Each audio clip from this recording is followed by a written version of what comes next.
జగన్మోహన్ రెడ్డి ఈ ఎన్నికల ఫలితాల తర్వాత వరుసగా సమీక్షా సమావేశాలు నిర్వహించారు. ఇదంతా మనం చూసాం. ముందుగా గెలిచినటువంటి 10 మంది ఎమ్మెల్యేలతో సమీక్షా సమావేశం, తరువాత ఓడిపోయినటువంటి కొంతమంది పార్టీ ముఖ్య నేతలతో, ఆ తర్వాత ఎమ్మెల్సీలు, తర్వాత ఎంపీలు, తర్వాత పార్టీ విస్తృత స్థాయి సమావేశం. అంటే 175 మంది ఎమ్మెల్యే అభ్యర్థులు, ఎమ్మెల్సీలు, పార్టీకి చెందిన ముఖ్యమైనటువంటి నేతలు అందరితో సమావేశం. ఇవన్నీ తర్వాత పులివెందులకు వెళ్ళారు, సొంత నియోజకవర్గంలో పర్యటించారు. ఆయన కలవటానికి వచ్చినటువంటి ప్రజలు కావచ్చు, కార్యకర్తలు కావచ్చు, అభిమానులు కావచ్చు, అందరితో మాట్లాడారు. ఎక్కడైనా చూడండి, మొత్తం రిజల్ట్ వచ్చిన దగ్గర నుంచి పులివెందుల పర్యటన వరకు ఆయన మాట్లాడినటువంటి మాటలు కనుక ఒకసారి పరిశీలించినట్లయితే ప్రతి చోట ఎన్నికల ఫలితాలు శకుని పాచికల్లాగా ఉన్నాయి.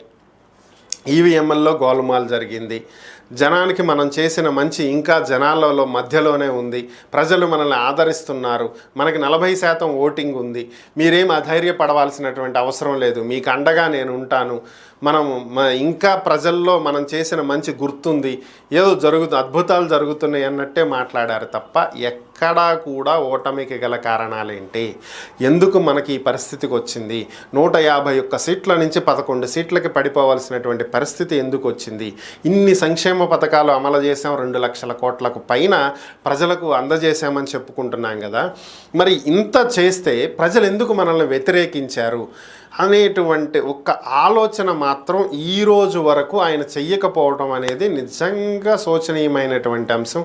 దీని గురించే ఇప్పుడు పార్టీ శ్రేణులు కూడా చర్చించుకుంటున్నట్లుగా తెలుస్తుంది. ఇంకా జగన్మోహన్ రెడ్డి ఇదే భ్రమలో ఎందుకుంటున్నాడు, పార్టీ అభిమానులు, కార్యకర్తలు కూడా దీని గురించే మాట్లాడుకుంటున్నారంట. మనం ఎంత ఇచ్చాము, ఎంతో మంచి చేశాము, ఆ మంచి ఇంకా ప్రజల్లో గుర్తుంది అనే భ్రమలో ఎందుకున్నారు, నిజంగా ఆ మంచి కనుక ఉండింటే ఈరోజు మనం అధికారంలో ఉండేవాళ్ళము, ఆ మంచి వాళ్ళు గుర్తుపెట్టుకుని ఉండుంటే ఈరోజు మనకి ఓటేసి ఉండేవాళ్ళు, అది ఆయన ఎందుకు గ్రహించట్లేదు, ఎందుకు ఇంకా అదే మాట పట్టుకుని వేలాడుతున్నారు, నెక్స్ట్ స్టెప్ ఏంటనేది ఎందుకు ఆలోచించట్లేదు, ఏం జరిగిందో గ్రౌండ్ లెవెల్లో తెలుసుకుని, ఇగో మేము మా తప్పులు ఏం జరిగినాయి అనేది మేము అంతర్గతంగా చర్చించుకుంటాము, ప్రజల నుంచి, కార్యకర్తల నుంచి తీసుకుంటాము, మావేవైనా గత 5 ఏళ్లలో మా నుంచి ఏదైనా మాకు తెలుసో తెలియకో ఏవైనా జరిగుంటే వాటిని సరిదిద్దుకుని మరలా ప్రజల ముందుకు వస్తాము, మమ్మల్ని ఆదరించండి అనే విధంగా వెళ్ళాలి. కానీ స్టిల్ ఇంకా మేము మంచి చేసాం, ఏదో చేసాం, అయినా సరే అన్యాయం జరిగింది అనేటువంటి మాటలు ఇప్పటికీ కూడా మాట్లాడటం అనేది కరెక్ట్ కాదు.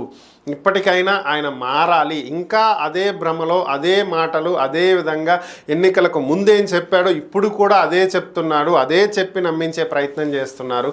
చివరికి ఎమ్మెల్యేలు, ఎంపీలు, కార్యకర్తలు అందరూ అవే నమ్మి చివరికి ఇలా బోర్లా పడినటువంటి పరిస్థితి.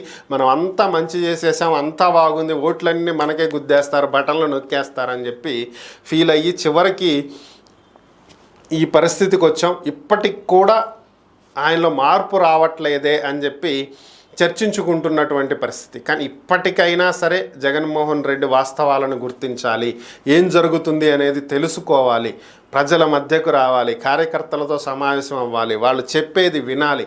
ఆయన చెప్పేది కార్యకర్తలు వినటం కాదు, అది ఇన్ని రోజులు అయిపోయింది. These are golden days, close. ఇప్పుడు గోల్డెన్ డేస్ కాదు, ఇప్పుడు కార్యకర్తలు చెప్పేదే జగన్మోహన్ రెడ్డి వినాలి. అసలు వాళ్ళు ఏం చెప్తున్నారు, ఎక్కడ నష్టపోయాం, ఎందుకు నష్టపోయాం, ప్రతిదీ తెలుసుకోవాలి. ఎన్నోసార్లు మనం కూడా చెప్తున్నాము, దీన్ని తెలుసుకుని పార్టీని మరలా పునర్నిర్మించుకుంటే తప్ప వచ్చే 5 ఏళ్లలో అధికారంలోకి వచ్చేటువంటి అవకాశం లేదు అని చెప్పి, ఇంకా ఆ చుట్టూ ఉండే కోటరీనే నమ్ముకుని వాళ్ళు చెప్పే భజన కబుర్లే వింటూ ఉంటే ఇంకా పార్టీ దిగజారిపోయేటువంటి పరిస్థితి ఉంటుంది. ఇప్పటికే చాలామంది ఆయన నమ్ముకున్న ఎమ్మెల్యేలు, కార్యకర్తలు, పార్టీ నాయకులు ఇంకా ఈయనలో మార్పు రావట్లేదే అని బాధపడుతున్నట్లుగా తెలుస్తుంది. మరి ఇప్పటికైనా మారుతారా లేదా అనేది చూడాలి.